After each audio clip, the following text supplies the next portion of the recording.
Magandang araw po. Narito na po ang magiging lagay ng panahon ngayong araw ng Lunes, December 29, 2025.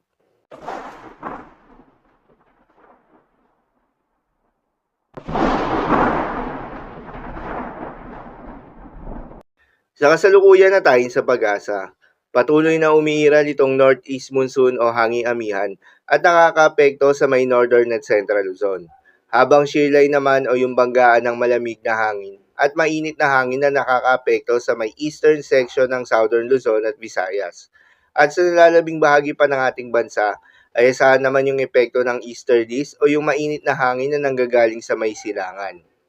Magandang balita naman dahil ayon sa pag-asa ay wala pa rin tayong binabantayan na low pressure area o bagyo sa loob o malapit sa Philippine Area of Responsibility na maring makaapekto sa ating bansa hanggang sa susunod na 3 hanggang 5 araw. Kaya naman posibleng storm free pa rin tayo hanggang sa matapos ang taong ito. Para naman sa magiging lagay ng panahon ngayong araw ng Lunes, dahil nga sa epekto nitong shear line, asahan sa Sorsogon, Northern Samar, Eastern Samar at Samar, ang maulap na kalangitan na may kalat-kalat ng mga pagulan at isolated thunderstorms. Posible ang mga pagbaha o pagguho ng lupa, due to moderate to at times heavy rains.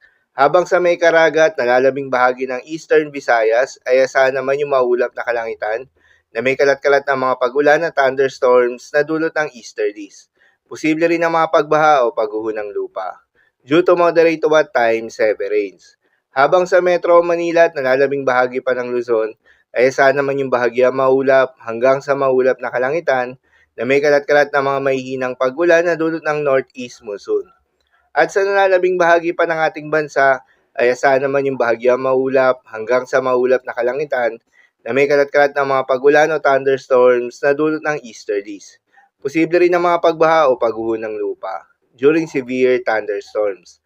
Madalas nabobo ang mga thunderstorms na ito tuwing hapon o gabi na nagtatagal ng 1 hanggang 2 oras. Kaya naman ingat sa mga posibleng banta ng pagbaha at pagguho ng lupa, lalong-lalo na sa mga lugar na inuulan na noong mga nakaraang araw pa.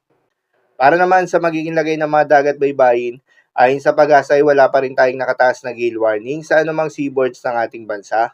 Kaya naman malayang makakapamalaot yung mga kababayan nating mangingisda. At yung may mga maliliit na sasakyan pandagat, subalit iba yung pag-iingat sa mga maglalayag sa mga seaboards ng extreme Northern Luzon at Central Luzon, gayon din sa may eastern seaboards ng Southern Luzon at Visayas, dahil inaasahan yung katamtaman hanggang sa maalo na karagatan. Habang sa lalabing seaboards ng ating bansa, ay asahan naman yung banayad hanggang sa katamtaman ng mga pag-alon. So, yun lamang po para sa lagay ng panahon ngayong araw ng Lunes. Keep safe, everyone.